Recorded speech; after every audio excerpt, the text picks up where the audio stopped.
Hello my friends, welcome to my YouTube channel. अगर आप लोगों को मेरे चैनल की स्टोरीज अच्छी लगी तो लाइक शेयर सब्सक्राइब जरूर से जरूर करना। मेरा नाम अनुराधा है। मैं अपनी ससुराल की एक स्टोरी आप लोगों के साथ शेयर करना चाहती हूँ। मेरे सास ससुर जी जो थे, मेरे शादी के 3 महीने बाद ही एक नया फ्लैट लिया। वहाँ मुझे और मेरे हस्बैंड को रहना था, लेकिन हम लोग पहली बार वहाँ जा रहे थे, तो इसीलिए मेरी सास भी मेरे साथ चल पड़ी। वहाँ पर जाने के 5 दिन बाद मेरे हस्बैंड ने अपना ऑफिस ज्वाइन कर लिया। मेरे दहेज के जितने भी सामान थे सारे उस रूम में हम लोगों ने बहुत अच्छी तरह सजाया। मेरी सासू माँ, मैं क्या ही कहूँ, मेरी माँ से भी बढ़कर हैं। इसी तरह मैं उनके साथ उस दिन बहुत ही ऐसे हंस के हम लोग दोनों बहुत ही प्यार से बात कर रहे थे। अचानक जैसे हमारे दरवाजे पे नॉक होता है। मैं देखने के लिए जा ही रही थी किचन से, तो मेरी सास कहती है कि तू जा, मैं देखती हूँ। वो दरवाजे के पास जाने के बाद वो मुझे चिल्ला के बुलाती है। मैं जाती हूँ तो देखती हूँ कोई नहीं है। 3 से 4 बार उसी दिन इस तरह हुआ, और वो सुबह का टाइम था, कोई शाम या रात भी नहीं हुई थी। शाम के बिल्कुल 8 बजे मेरे हस्बैंड घर आते हैं। उस दिन घर पर भी आ गए। मेरी सासू माँ हॉल रूम में एक बेड बिछा हुआ था, छोटा सा। मेरी सासू माँ वहाँ कुशन वगैरह सजे हुए थे, सोफा सब कुछ वहीं पे था। मेरी सासू माँ वहीं पे टीवी देखते देखते सो जाया करती थी। वो कुछ भगवान के गाने लगाती या कुछ भी मूवीज़ के गाने लगाती। वो धीरे से लगा के सुनते सुनते और सोने के बाद रिमोट से ही टीवी को बंद करके सो जाया करती थी। मैं और मेरे हस्बैंड हम दोनों अपने कमरे में होते थे।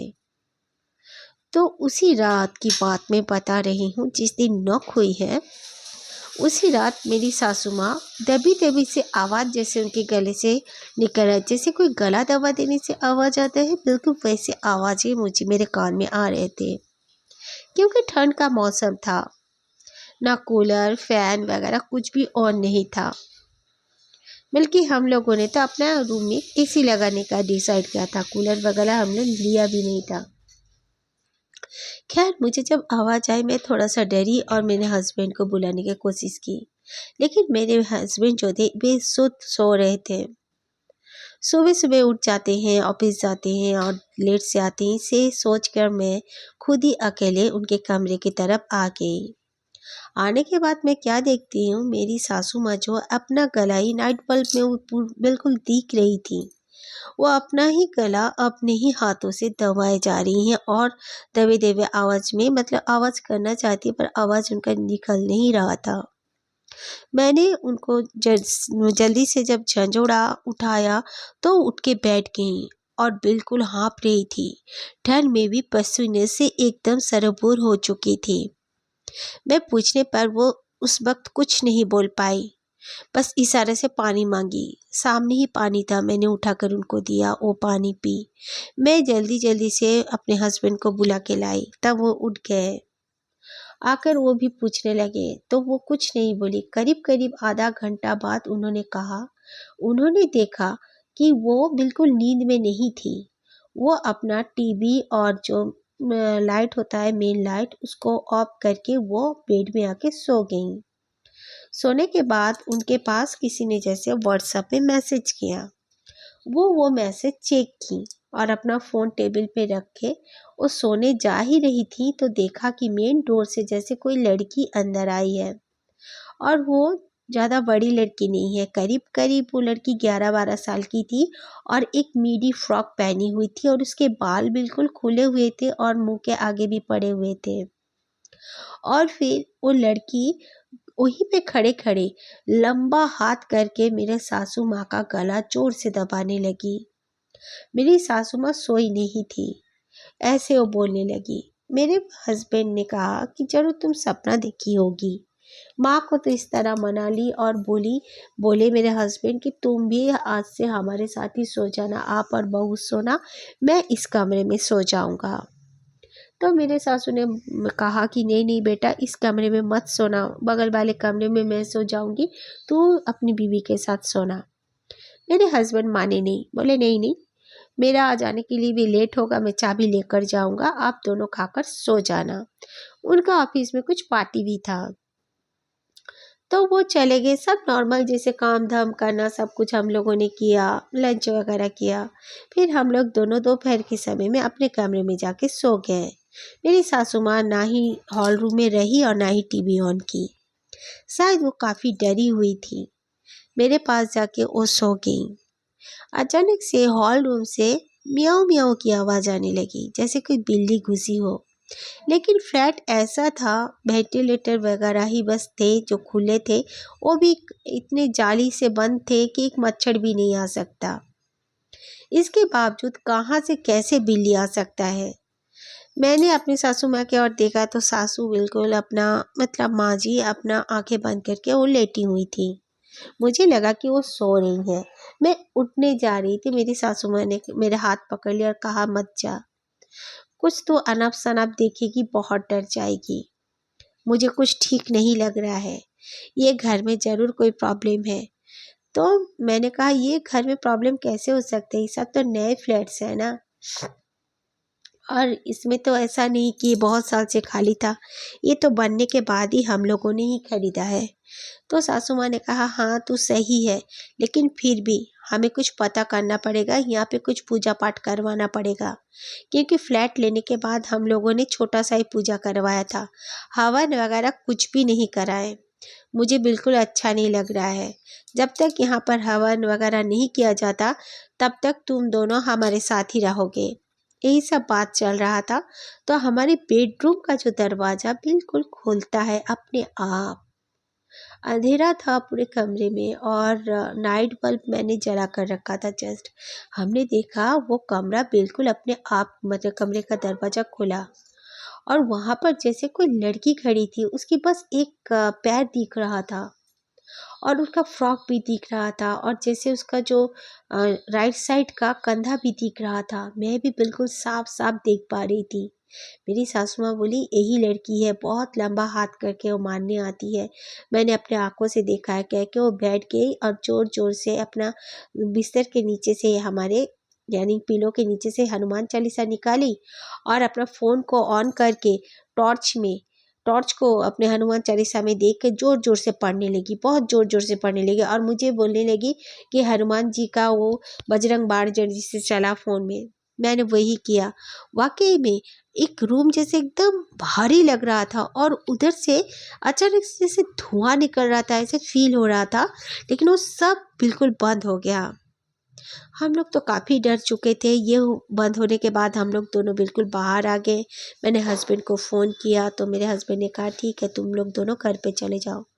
फिर माँ जी ने एक पंडित जी को वहाँ पर लाए। वो पंडित जी आए, हमारे फ्लैट को देखा, आमने सामने लॉन भी था, सारे चीज़ों को देखा। फिर कहा कि यहाँ पर ऐसा कुछ नहीं है, लेकिन आपका घर में कोई ऐसे ही आया है जो कि उसे, वो खुद नहीं आया है, उसे बुलाया गया है। फिर हम लोग ने सोचा कि किसे कौन बुलाया है भाई, हमारे फ्लैट तो नया है, हम लोग ही आए हैं, कौन क्या बुला सकता है।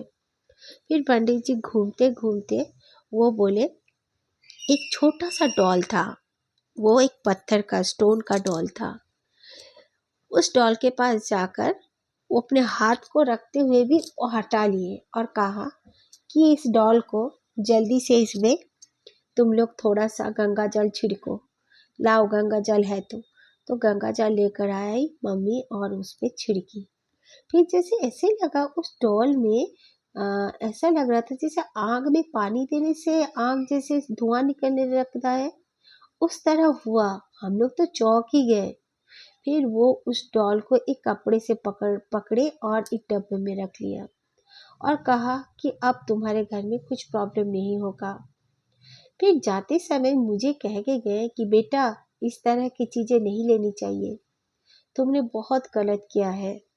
और हाँ, मैं इस डॉल को पानी में बहा दूंगा और तुम्हारे घर में उसके बाद हवन पूजा करूंगा। तब तक इस घर में तुम लोग मत रुकना, क्योंकि वो अभी भी यहीं पे है और वो नाराज हो गई है, क्योंकि मैं जान चुका हूँ कि वो किस में रहती है, उसका जगह असली में कौन है। ऐसे मुझे कुछ समझ में नहीं आया पूरी तरह। मेरा दिमाग जैसे काम ही नहीं कर रहा था। वो डॉल में कुछ ही दिन पहले यानी कि घर में शिफ्टिंग के 3 दिन बाद वो डॉल मुझे बहुत पसंद आई थी। एक एंटीक शॉप में मैं गई थी अपने हस्बैंड के साथ। वो डॉल बिल्कुल मामूली था, बहुत क्यूट सा था, जैसे नेचुरली डॉल्स होती हैं स्टोन का बना हुआ, वैसे ही था। और उसके साथ और एक डॉल थी उसके पास। उन लोगों ने मुझे कहा भी कि ये दोनों डॉल एक साथ ही ले जाइए, ये दोनों एक सेट सोच लीजिए, सेट है। पर मैंने कहा नहीं, दोनों सेम सेम ही लग रहे हैं, बस कलर्स चेंज है, दोनों का डिफरेंट है। मुझे यही डॉल पसंद है, मैं इसी को ले जाऊंगी। और मैं लेकर आ गई थी। मुझे क्या पता था कि उस डॉल में ऐसा कुछ निकलेगा। खैर, उसके बाद पूजा पाठ के बाद और वो डॉल चले जाने के बाद हमारे घर में और कभी कुछ तो नहीं हुआ। लेकिन मैं बीच में एक डॉग को मतलब पाल रही थी, हमारे पास एक डॉग को लाकर। तो वो डॉग अचानक से उसी डॉल को जहाँ हम लोग पहले रखे थे उस तरफ देखकर वो काफ़ी भौंकने लगता था। ये बात उस इंसिडेंट के 2 साल की बाद की बात है। तो मैंने सोचा वो मैं इग्नोर करती थी पहले मेरे हस्बैंड ने, फिर मुझे अचानक जैसे समझ में आया कि रात के सोते वक्त ये क्यों उस तरह जाके भौंकने लगता है। फिर मैं जब एक दिन देखने गई तो देखती हूँ दीवार में जैसे एक परछाई बन रही थी लड़की की। मैं काफ़ी डर गई और मेरे हस्बैंड को मैंने कहा। हस्बैंड ने कहा तुम जल्दी से हनुमान जी का राम वो जो बजरंग बाण चला दो। तो मैंने स्टार्ट कर दिया वहाँ पर। फिर सब कुछ ठीक था। फिर सुबह मम्मी जी को फ़ोन करके मैंने कहा तो मम्मी जी फिर वो पंडित को लेकर आए। 2 दिन बाद आए। वो पंडित जी ने देखा, फिर कहा नहीं ऐसा कुछ भी नहीं है। हाँ, उसका थोड़ा-सा असर कभी-कभार हो ही जाता है, लेकिन वो चीज़ कुछ नहीं है यहाँ पर।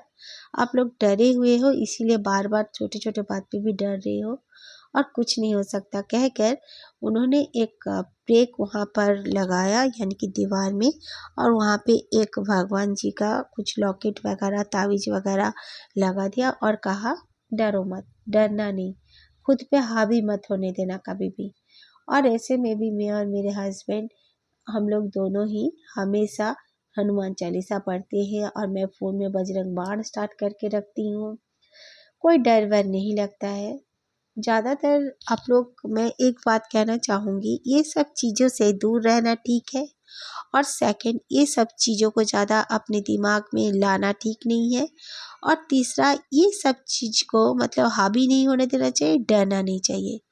उनसे अगर आप डट के मुकाबला करोगे तो आपके साथ भगवान है, हमेशा रहेंगे। भगवान का अगर आप लोग साथ पा जाते हो, खुद अपने बलबूते पे ही अपने आप भगवान का साथ पा सकते हो, ऐसा कर्म करो तो वो सब चीज़ आपको कभी परेशान नहीं करेगी और वो आपसे काफ़ी दूर रहेगी।